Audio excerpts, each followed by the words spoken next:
চৌঠা মে ভোটের রেজাল্ট বেরিয়েছিল।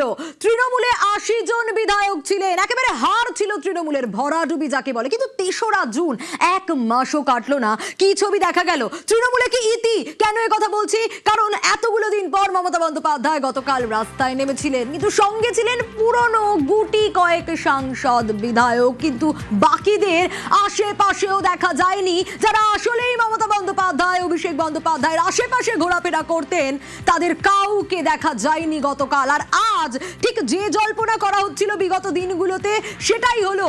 শাসক দল বিজেপি বিরোধী তাহলে কে হবে? বিরোধী দল নেতা কে হবে? ঋতব্রত বন্দ্যোপাধ্যায়, সন্দীপন সাহা, তারা কথা বলছিলেন, আলোচনা করছিলেন। এবং দল নেতা ঋতব্রত, এতে কি বেসুরোরাও সায় দিচ্ছেন? হ্যাঁ, দিচ্ছেন। তার কারণ ইতিমধ্যেই ৫৯ জন বিধায়কের সই পাওয়া গেছে।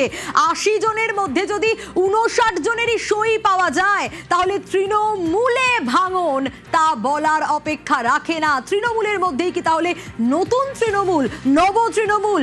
এই প্রশ্ন উঠছে। তার কারণ স্পিকারকে বেসুরো বিধায়করা মিলে চিঠি দিয়েছেন। ঋতব্রত বন্দ্যোপাধ্যায়, তাকে বিরোধী দলনেতা হিসেবে মেনে নিচ্ছেন এই বেসুরোরা। হ্যাঁ, এরকম বক্তব্য রয়েছে।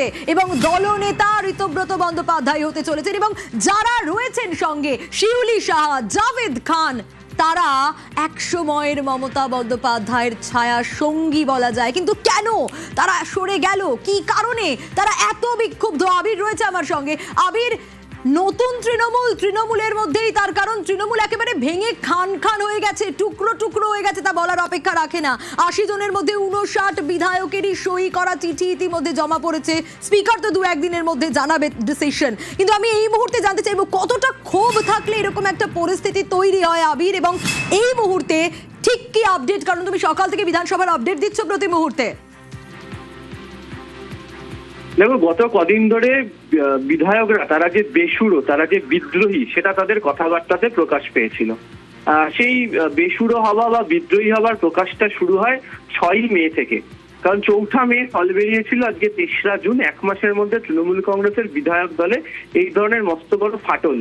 এবং একাধিক বিধায়ক, এখনো পর্যন্ত যা জানা যাচ্ছে ৫৯ জন হয়ে গিয়েছে, তাদের তরফ থেকে একটি আলাদা করে চিঠি এবং সই জমা দেওয়া হয়েছে অধ্যক্ষের কাছে। অধ্যক্ষ তাদের প্রত্যেককে আলাদা আলাদা করে দেখতে চেয়েছিলেন, কারা তারা, কি আবেদন তারা করেছেন, তাদেরকে তিনি তার নিজের চেম্বারে তিনি ডেকে কথা বলেন। এবং সেই চিঠি সম্পূর্ণভাবে জমা পড়ে যায়।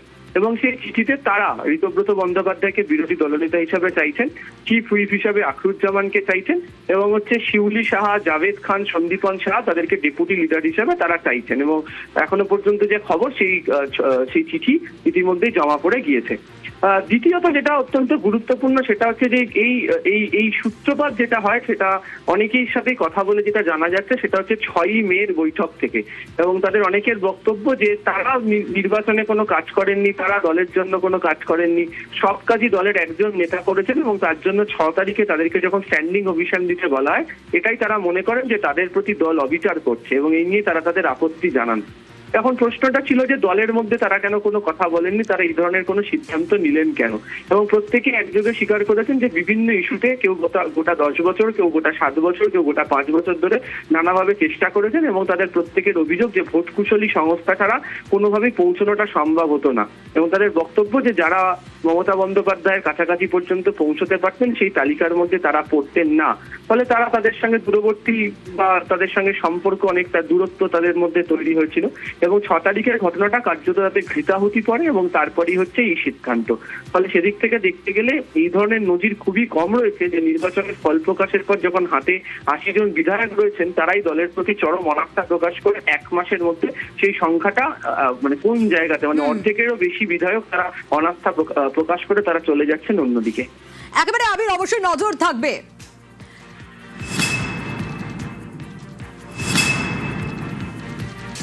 আচ্ছা, মমতা বন্দ্যোপাধ্যায় নিজের হাতে তৈরি করা যে তৃণমূল, সেই তৃণমূল কি বিরোধীও হতে পারবে না? ইতিমধ্যেই প্রশ্ন উঠছে। তার কারণ তৃণমূলের মধ্যে এই নব তৃণমূল, ঋতব্রত বন্দ্যোপাধ্যায়কে মেনে নিচ্ছেন বিরোধী দলনেতা হিসেবে এই বেসুরো বিধায়করা। হ্যাঁ, এরকম বক্তব্য রয়েছে, শোনাই আপনাদের, শুনুন।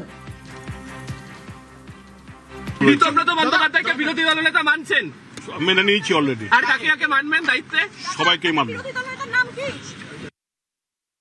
এত অ্যাকচুয়ালি আমরা বিরোধী দলনেতা কে হবে হ্যাঁ। সেটাকে নিয়ে আজকে বিধানসভায় তৃণমূল কংগ্রেসের মেজরিটি আমরা এমএলএরা আলোচনা করে আজকে ঠিক করব। কি নতুন কোন কিছু সূচনা হবে? দেখুন, সময় হলে বুঝতে পারবেন। আমরা আমাদের নিজের কাজে এসেছি, বিধানসভায় কাজ আছে, আমার আইডেন্টি কার্ড তৈরি করতে হবে।